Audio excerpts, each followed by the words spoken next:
1520 ቀኖች በእስር ቤት ነው ያሳለፍነው። ከ1520 ቀኖች ደግሞ እጅግ በጣም ከባድ የተባለው 99 ቀኖች ደግሞ የፀሐይ ብርሃን የማናገኝበት ጨለማ ቤት ነበር። ታቹ ቀዝቃዛ፣ ላዩ ቀዝቃዛ፣ ግድግዳው ከተጋሹ ቀዝቃዛ ነው። ለዚሁ ዓላማ የተሰራ እስር ቤት ነበር። በዚህ እስር ቤት ሂደት እንግዲህ እጅግ በጣም ሰዎች ማስተር ሊያገኙ የማይችሉበትን ትምህርት ቤት የምትማርበት ሁሉ ዱንያ ያለው የት ነው? እስር ቤት። ሙእሚን ታገኛለህ፣ ሁሉም ታገኛለህ። ከትንሹ የተሰጣ ልብስ ጀምሮ እስከ መጨረሻ ሸይጣን የሚደነግጥበት ታሳሪ እዛ ታገኛለህ። ሸይጣን ራሱ የሚደነግጥበት። ልክ አንድ ልጅ ምን ሰርተን የገባው ሲለው እኔ እንዲህ ሰርተ ወይኔ ሸይጣን ራሱ እኮ ቢያገኝክ አውዙ ቢላሂ ካንተ ነው የሚላለው። የሰራ ወንጀል ስታየው በሰውኛ የሚሰራ አይደለም። ሸይጣን ራሱ ይደነግጣል ይሄን ቢሰማ። ሁሉ ነገር ያለበት ቦታ ተገለል 1520 ቀን ከባድ ጊዜዎች አለፉ። በእርግጥ ብዙ የትውልድ ስለ እስሩ እንጂ የሚያውቀው ስለ እስሩ ዝርዝር ነገር ግን ብዙ ሰው አያውቅም። አንዳንዱም ስናወራ ያው ሊኮፈሱበት ነው። ከፊሉ ደግሞ ስልጣን ፈልገው ነበር ይላል። ምን ችግር አለው ለስልጣን? ለችግር ገንዘብ ፈልጎበት ነው። ያገኘ ገንዘብ ይገኛል እንዴ? ገንዘብ በምን አገኘ እንጂ እንዲህ የሚባለው እንዴት አገኘ እኮ አይባልም። ያ ሂሳብ ራሱ የአላህ ነው። በፈለገው የሚዘረዝረው ሊኖር ይችላል። አልሐምዱሊላህ ረብል ዓለሚን የኢትዮጵያ ሙስሊሞች እዛ 28 ሆነን ብንታሰርም ያልታሰረ አብሮን እስር ያላሳለፈ ማንም የለም። ግን እዛም ገብተን ግን ስራችን ከመስራት ወደ ኋላ አላረገንም። ምክንያቱም ሙእሚን እንደ ዝናብ ነው ያሉት ረሱል ዓለይሂ ሰላቱ ወሰላም። የትም ቢሄድ ይጠቅማል ነው ያሉት። ስንገባ እንግዲህ በጣም ከባድ ነው። አንተን ለመመርመር የሚጮህ በር እጅግ በጣም ከባድ ነው። ጓ ሊያደርገው ሲል መጀመሪያ እንዲህ ማለት አለብህ። ጆሮ ነው የሚደነዝዝ። ይሄ ሁሉ የተጮህበት ነገር ደግሞ መጨረሻ ፍርድ ቤት ሄደን የክስ ወረቀት ሲሰጠን ሌሎች ወንድሞቼ በራሳቸው ይናገሩታል። እንዲህ ተሸክመን ይወጣ ነው የክስ ማዕት ብሎ ያልተደረገ ፕሪንት ወረቀት የለም። እንደዚህ ነው ይወጣ ነው። ግን ከዛ በፊት አንድ ነገር ልንገራችሁ። ክሱ ተነበበ። ሲነበብ በጣም የገረመኝ አላህ ስለነገራችሁ። ክሱ የተነበበ ነው። እዛም ይበጠብጣሉ፣ የሚያሳድዷቸው ያሳድዷቸዋል። ይነበባል። በጣም ያጀበን የመስጊዳችን የሰላም መስጊድ ቄራ ወንድሜ ሰይድ አሊ ሐፊዘሁላህ ያን የመሰለ የሚያስደነግጥ ክስ እየተነበበ እያኮራፋ ተኝቷል። ወላሂ የሚገርማችሁ የአላህ ስራ አያችሁ። ባጢልና ሐቅ ልዩነቱ እንዲህ ሰይድ ሱብሃንአላህ ብለን እንገረማለን። እዛ ጋር ሐሰን አሊ አልቀጠለም። ምንም ውሸት እንደሆነ እኮ አላህ ሲያሳየን መጨረሻ ሰይድን ያስነሳ ነው። እኛ ወረቀት ሊሰጠ ነው። ሰይድ ተነሳ ነው ወላሂ ያለ በጣም ያጅብ። እውነትም ይሄ አህሉል ቁርአን ሰይድ ማለት በጣም እኮ ቀላል ሰው አይደለም። ከዳዒ ያልተወራለት ሰው ቢኖር እኮ ሰይድ ነው። ቡኻሪና ሙስሊም በቃሉ ያፈዘ ልጅ ነው። ቁርአን እኮ አይደለም። ቁርአን ተው ብዙ ሰው ያፈዘን። ቡኻሪና ሙስሊም በቃሉ ያፈዘ ልጅ ነው። እውነትም እነዚህ የቁርአን ሰዎች አልኩኝ። በቃ ታምር ነው ያየው። በቃ ዓለም እኮ እያለቀሰ ነው። እናንተ ቤት ሆናችሁ እያለቀሳችሁ ዛሬ ምን ይሁን ክስ የሰጧችሁ እያላችሁ ነው። እናንተ እያለቀሳችሁ ሰይድ ተኝቷል። ከዛ ስንወጣ ሁላችንም አንዳንድ ካርቶን ምን ጽፈውብን ይሁን አንዳንድ ካርቶን። ከዛ ሁሉ 1000 ምናምን ፔጅ አወጣውና እስቲ ኑሩ ቱርኪ ኑሩ ምንድነው ብዬ ክሱን ሳይ ሐምሌ 7 አንዋር መስጊድ ላይ ዳቦና ቴብር በማከፋፈል ላኢላሃ ኢላላህ ሽብር ብለ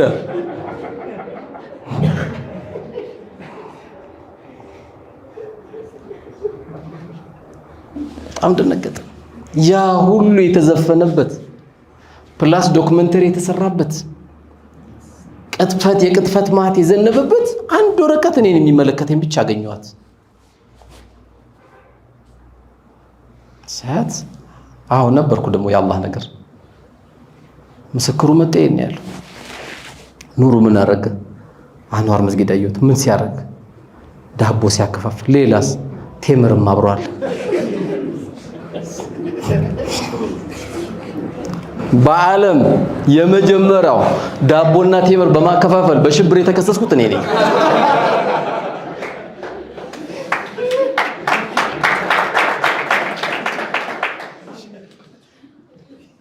የናበዲ ችግር የለም። ሸይጣን የሚደነግጥላችሁ ስለሆነ የሱ ሊኖርበት ይችላል። ሸይጣን የሚደነግጥለታል እሱ እንኳን ዳኛ ይቀርና። በዚህ ሂደት እንግዲህ እንደ ሽርሽር ተንሸራሽረን ሲያመላልሱን እኛም ስናመላልሳቸው በዛ ሂደት ብዙ አየን። በጣም አስገራሚ ምስክሮች ነው ያየነው። በጣም አስገራሚ ሲደብረን ምንዝናናበት አስገራሚ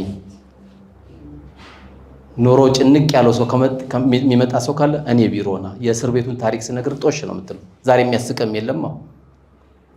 የሚያስቀም በሂሳብ ነው። እቺ ልጅ ለምን ሳቀች ዛሬ? ምንድነው ሂሳብ ላይ ነው የሚደማምረው? ምን ዘግቶ ነው የሚል 97 ሰው እኛ ላይ ሊመሰክር ነው የመጣው። የሚመሰክረው ደግሞ አንተ ትደነግጣለህ፣ እነሱ አይደነግጡ። በአላህ ስም በእውነት ልመሰክር ብሎ ቁርአን መጽሐፍ ቅዱስ የሚመጣው ሰውዬ እኮ ይደነግጣል። አይመቱ ከመቱ ሪሉን ነው የሚናገሩት። ይሄን አይታል? አዎ አይቻለሁ። ይሄስ አላውቀው። የኛ አንድ ሰው እየመጡ የመስጊድ ኢማም ናቸው፣ አሁንም አሉ። ሲያዩኝ እንዲህ ነው የሚደነግጡት። መሰከሩብን። ከዛ በኋላ መጨረሻ ላይ የተከበረው ፍርድ ቤት አንድ ቃል ልናገር ተናገሩ። ኢነመል ሙእሚኑነ ኢኽወቱን ኹጥባ ላይ ያደረጉልን ነው። እዛ በደንብ አጠጡንና መስከረው ከጨረሱ በኋላ ኢነመል ሙእሚኑነ ኢኽወቱን እንደው ሙስሊሞች ወንድማማቾች ናቸው ብለው ልክ ሊወጡ ሲል አላህ ይፍታችሁ ብለው ሄዱ። ቁርአን መጥተው ነው እንግዲህ ማለት የመስጊድ ኢማም ኻጢብ ሌላ ደግሞ ሊመሰክርብን መጣ። ማረሰው በደንብ ነው የዋሸው። ቁርአን መጣ ሲባል አይ ውዱ የለኝም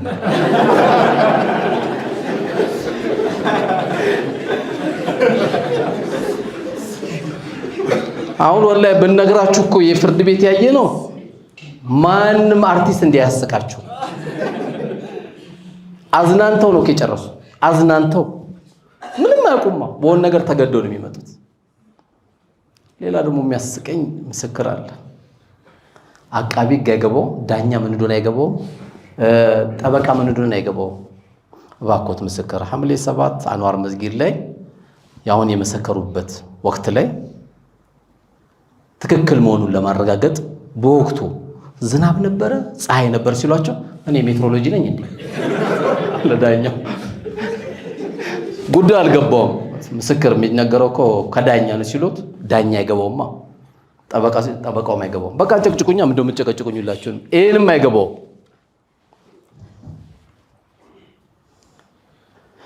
እንደ ትልቅ ወንጀል አድርጎ ያቀረበው አንድ ሰው ብቻ ነው። አሁን ትርኢት ነው የሚመስለው። ማን ላይ ነው የምትመሰክረው? እንትና ላይ ምንድነው የምትመሰክረው? አይ አህመዲን ጀበል፣ ያሲን ኑሩ፣ ካሚል የአንዋር መስጊድ ህዝብን አስለቅሰዋል። በምንድን ነው ያስለቀሱት? ህዝቡ ለምንድን ነው ያለቀሰው?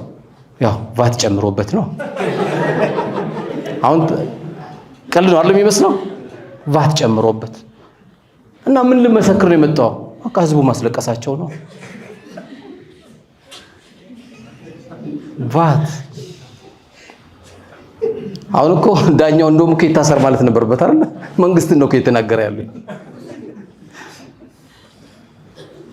እጅግ በጣም በሚገርም ሁኔታ ጉዳዩ የምስክርና የመመስከርና ያለመመስከር አይደለም። ጉዳዩ መታሰር ስለነበረበት አልহামዱሊላህ ረብል ዓለሚን ባሳለፍናቸው ጊዜያቶች ከአእምሮ ውጭ የሆኑ ህሙማንን አልሐምዱሊላህ ወደ ህይወታቸው የተመለሱበት። ከዛ ውጪ ደግሞ በጣም ደስ የሚለው ወደ 100 አካባቢ ሰዎች በዛች በተደረገችው የ4 ዓመት ከ2 ወር ጉዞ 100 ሰው የሚያክል ሻሃዳ ያዘበት በዛች ጊዜ። በ6 ወር አንዴ ቁርአን ማክተም ዋጅብ ነው። የቁርአን ክትሚያ ተብሎ እንደውም ሁሌ ድፎ አለ። የድፎ ናፍቆት የለም። በገባንበት ባሳለፍንበት ጊዜ ታሳሪው እንዳይመረው ተብሎ ከባለቤቶቻችን እስቲ ባካችሁ አንድ ኪሎ እንኳን ቂቤ ይዛችሁ ነው ብለን ሽሮ ላይ ያው ቂቤ ሽሮ ላይ ደግሞ ቂቤ ሲገባ ዜግነቱን ይቀይር የለም የሚተርፍ እንጀራ የለም። ፖሊሶች ሲያዩ የሚተርፍ እንጀራ የለም። ምንድነው የማይተርፈው እንጀራ? ሹፉ ቁጥጥር ምንድነው እንጀራ ያልተረፈው? አይ እዚህ እነዚህ የመጡት የሰሞኑ ሙስሊሞች ቂቤ ገዙላቸውና ሽሮውን እንትን አሉት ነው። ማስታወቂያ፣ ጥብቅ ማስጠንቀቂያ፣ ካሁን በኋላ ማንኛውም ቂቤ እዚህ ጋር መግባት ክልክል ነው። ቂቤ ተከለከለ። 2 ማስታወቂያዎች ተለጠፉ። በሳምንቱ ስናይ ማንም ሰው ከታሰረ ጊዜ ጀምሮ የያዘውን ሃይማኖት ለቆ መውጣት ጥብቅ ነው፣ ክልክል ነው። ሃይማኖቱን መቀየርም ክልክል ነው። ፐርሰናል መብት ነው አይደል? እሱ ሁሉ ማስታወቂያ ተለጠፈ። ለምንድን ነው ይሁን ሊሆኑ ስራዎች ነበሩ። በየትኛውም አጋጣሚ መቦዘን ስለሌለብህ አልሐምዱሊላህ ባሉበት 5 ግቢ 5ቱም ግቢ ላይብረሪ። ትዝ ይለኛል አንድ ወንድማችን መቶበት ፈልጋለሁ ግን የሚል አለ። አሁን መጽሐፍቶቹም አይነበቡ መቶበት ፈልጋለሁ ግን የሚል አለ። እዛ ላይብረሪ እንሰጥ ነበርና አንድ ወንድም የመጣና ኑሮ ወይ ዶቺ ጋር ያነበብኳት በጣም ከበደችኛል። ምን ሆንክ? አይ አንዋር መስጊድ ጋር ብዙ ሞባይል ቀምቻለሁ አለ። ተውበት ሊያደርግ ብዙ ሞባይል ቀምቻለሁ አለ። አሁን ደግሞ ከተውበቶቹ ሳየው ደግሞ ሞባይሉ መመለስ እንዳለበት ነው የሚያሳየው አለ። ከየት ነው የማገኛቸው አለ። አሁን ተስፋ እንዳይቆርጥ ማድረግ ያለብኝ ምንድነው? አብሽር፣ መጀመሪያ ተፈታ፣ ወደ ስራ ገባ፣ አቅልን ወደ አንድ መስመር አስገባው። ከዛ በኋላ ወደ ስራ ገብተ ትንሽ ብር አላህ ሲሰጥህ ሄደ ለዑለሞች ከዚህ በፊት ህይወቴ ጥሩ አልነበረ የሱ ሐቅ እንደዚህ አለ ብለህ ስትጠይቃቸው ካገኘው ሰውየው ስጠው ይሏል፣ ካላገኘው ሰደቃ አውጣለት ይሏል ምናምን ነው። አልሐምዱሊላህ ደስ ብሎት በቃ አልሐምዱሊላህ ወዲያውኑ የሚተውበት። ይሄ ልጅ የተወበተው ደግሞ የሚገርም ነው። ለአንድ ሲጋራ አንዴ ለመምጠጥ ይደባደብ ነበር አንዴ። ምክንያቱም እዛ ሲጋራ ክልክል ስለነበረ ለ10 ነው የሚመጣው። አንድ መጠጥ አታቆያት ይቀማል። አንድ መምጠጥ 10 ብር ነበር። አንድ መምጠጥ መግዛት አይደለም መምጠጥ አንድ 10 ብር ነበር። ለ10 ነበር የሚመጡት የነበረው። ግን ሱብሃንአላህ ይሄ ብዙ ላይፍ ያየ አላስፈላጊ ነገሮችን ያየ ሰው ብዙ ጊዜ ለተውበት በጣም ምንም አይገርመው። ሲመለስም የእውነት ነው የሚመለሰው። ስለዚህ ባሳለፍናቸው ጊዜ የዚህ አይነት መልካም ስራዎች ተሰርተዋል። እንግዲህ በኔ ምሳሌ ለማድረግ ዝዋይ ማዕከላዊ ታሰርኩ፣ ቃሊቲ ሄድኩኝ፣ ከቃሊቲ ቂሊንጦ ሄድን፣ ከቂሊንጦ ዝዋይ ሄድኩኝ። ዝዋይ ደግሞ ሲሄድ ተበታትነናል፣ በትነውናል። በየቦታው ስንሄድ ይበትኑናል። ሲበትኑ ደግሞ የሚገርማችሁ በጣም ደስ ይለናል። ለምን? በየክፍሉ አሚር ነህ፣ በየክፍሉ ቁርአን ታቀራለህ፣ በየክፍሉ ኢማም ትሆናለህ። እነሱ በተናቸው ይላሉ፣ አንተ ትልልቅ ስራ ትሰራለህ። ዝዋይ ሄድን። ዝዋይ ነው እኔ መጨረሻም የሄድኩትም የተፈታሁትም ከዛ ነው። ዝዋይ ደግሞ ያው የአላህ ነገር ትልቅ ታምር ያየውበት አጋጣሚ ነው። ሰዎች በተለያየ ፖለቲካ አንዱ ከአንዱ ላይ የማይሰግድበት ሰዓት ነበረ።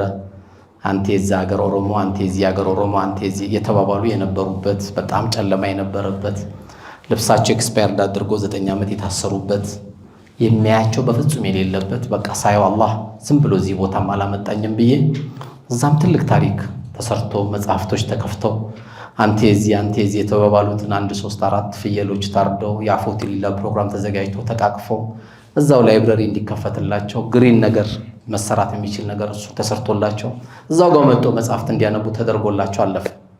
ይሄ ባለፈበት ጊዜ እንግዲህ ሚያዚያ 8 ለ11 ለ10 5 ጉዳይ ወይም 9:55 ሰዓት ላይ ከኋላ ቤተሰቦችን ወይም ጓደኞቼን ዘይሬ ስወጣ ጀርባዬን እንዲሰጥቼ ነበርና ለካ ይህን ስራዬን ያልወደደ አንድ ታሳሪ ከየትኛው ባለስልጣን ጋር እንደተስማማ የውመል ቂያማ ማቀው እስካሁን ማላቀው ከኋላ ጃምባ ታውቃላችሁ?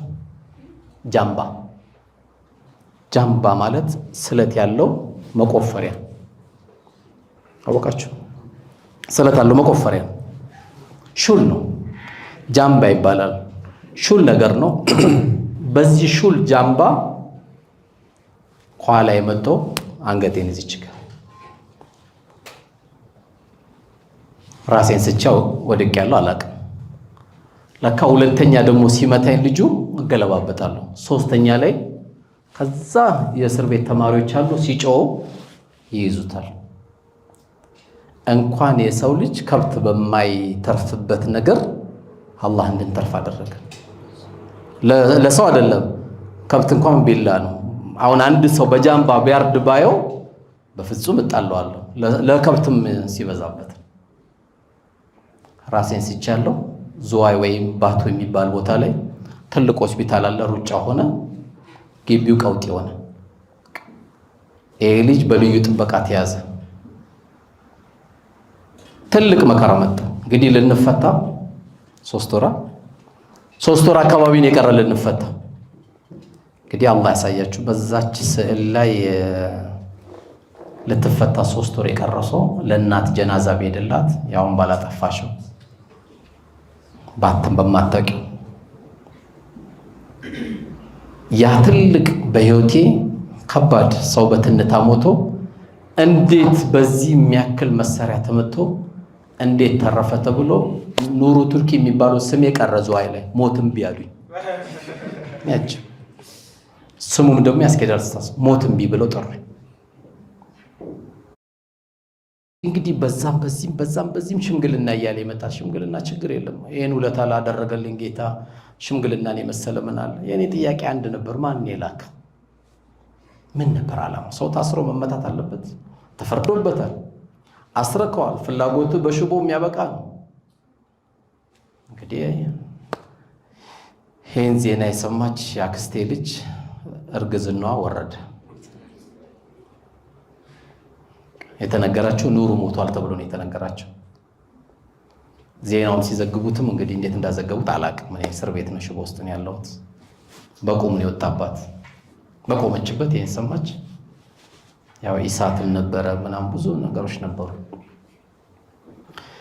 ይሄ ሁሉ አልፎ ሳየው በቃ ለአላህ ነው ቃል የገባሁት። አልሐምዱሊላህ ጌታዬ እኔን የቲም አድርገህ እንዳሳደገኝ ልጆቼን የቲም እንዳይሆኑ ላደረከው ጌታ ምስጋና ይገባ ከማለት ውጭ ሌላ ምን ትለዋለህ? ምን ታመሰግነዋለህ? አላህ እኮ አንዳንዴ ግራ ይገባል። ሐዘን ከባድ ነው፣ ደስታ ግን አልሐምዱሊላህ ብቻ ሱብሃንአላህ። ሌላ የምትለው ነገር የለም። ያ በዛ አስቀርቶ ቢሆንስ ብለህ ስታስብ አልሐምዱሊላህ አላህ ወኢን ተዑዱ ኒዕመተላሂ ላ ትሕሱሃ አላህ ያደረገውን ጸጋ ልቁጠረው ብትል ቁጥር የምትጨርሰው አይደለም። ያ ሂደት አልፎ ከ3 ወር በኋላ አልሐምዱሊላህ ወደ ቤታችን ገባ። ቤታችን ስንገባ ከመግባታችን በፊት ወደ ሰንዳፋ ወሰዱን። ለአንድ 3 ቀን ስልጠና ይሰጣቸዋል አሉ። ጸባያችን እንድናስተካክል እንድንታረም ማለት ነው። መቼም እውቀት ከሸይጣንም ትማራለህ። 3 ቀን አሰለጠኑ። ይቅርታ ስለጠየቃችሁ በሚል ደግሞ መድረክ ላይ ስማችን እየጠራ መጣችሁ የምስክር ወረቀት ወሰዱ ተብለን ተጠራ።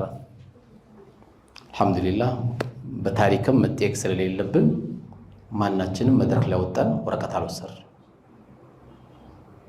ከቱም መጀመሪያም ህሊናችን ብንሸጥ መጀመሪያም አንታሰረም። ከቱም የእስር ከመምጣቱ በፊት ወደ ውጭ መውጣት ከፈለጋችሁ እናመቻችላችሁ። ይሄ ማድረግ የምትፈልጉ ከሆነ ለምን ተደበቃለሁ? በዚህ ሂደት ላይ ሄደን አልሐምዱሊላህ ረብል ዓለሚን ቅድም ያነሳናት 1998 ቻሪቲ ወደሚባል ስራ ገባን። እኔ ያደግኩበት የቲም ማንም የቲም እንደኔ ማደግ የለበት። በዛ ላይ የነብዩ አለይሂ ሰላቱ ወሰለም ንግግር ምን ጊዜም በህይወቴ በጣም የምወዳት ንግግር ነው። በቃ ከምናያቸው ምናደንቃቸው ነገሮች በላይ እንደሳቸው ንግግር የሚያስደስት የለም። ከናንተ መካከል በላጫችሁ ሰውን የጠቀመ ሰው ነው ያሉት። ይሄ ምን ጊዜም በራሴ ላይ ስላለ አልহামዱሊላህ ረብል ዓለሚን 1998 ከኔ ጋር አብሮ የከፈትኩት ድርጅት አብሮ ታሰረ። ለምን ታሰረ? እኔም ማላቅም አሳሪው ማያቅም ድርጅቱም ራሱ ማያቅም አብረን እስር ቤት ገባ። ከዛ በኋላ 2008 መጨረሻ አካባቢ ወደ ቤተሰቦቻችን ወደ ወዳጆቻችን ተገናኘን። በከፊል ቤተሰቦች ወደ ራሳችን ላይፍ እንድንመለስ ያው ወደ ራስ ላይፍ ይገባቸዋል። ሱቅ ክፈት፣ ቻይና ጀምር፣ ዱባይ ጀምር፣ ይሄን አድርግ ብለው አላህ ያክብራቸው ይሄን ጥያቄ ጠየቁ። ይሄ ጥያቄ ደግሞ ለኔ ደም እንደመቀየር አድርጌው ነው የምቆጥረው። ከቱም ለአላህ ቃል የገባሁት አለ ያየሁትን ላይፍ ማንም ይሄን ላይፍ ማየት የለበትም ብዬ አምኛለሁ። ለዛ ደግሞ ሰዎች ያስፈልጉታል። እኔም መርካቶ አንተም መርካቶ፣ እኔም ሱቅ መክፈት አንተም ሱቅ መክፈት፣ እኔም ቻይና አንተም ቻይና፣ ያም ዱባይ ያም አይሆንም። ተከፋፍለን መስራት አለብን። ያው ይሄ ስላችሁ ደግሞ ስራ የለውም ብላችሁ ስሜ እንዳታጠፉ። እየሰራው ነው አልহামዱሊላህ። 13 ቤተሰብ አስተዳድራለሁ። ቅድም 5 ብለን ነበረ። እቺ ደግሞ የትኛው ልጅ ናት ደግሞ እንዳትሉ። ቤተሰብ ከኔ ጀርባ ቅርብ ወንድሞች ቅርብ ቤተሰብ አሉ።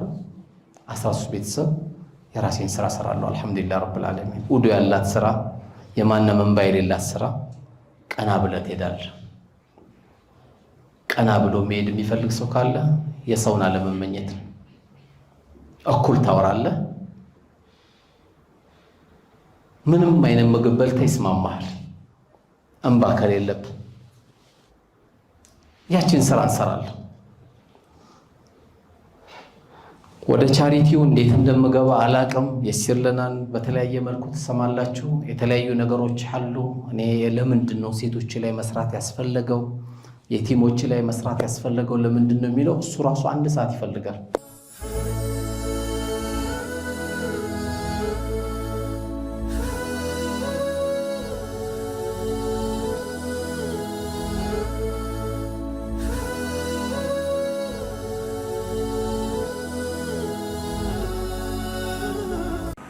ማታ መናናይቼ ጠዋት የመጣው ልጅ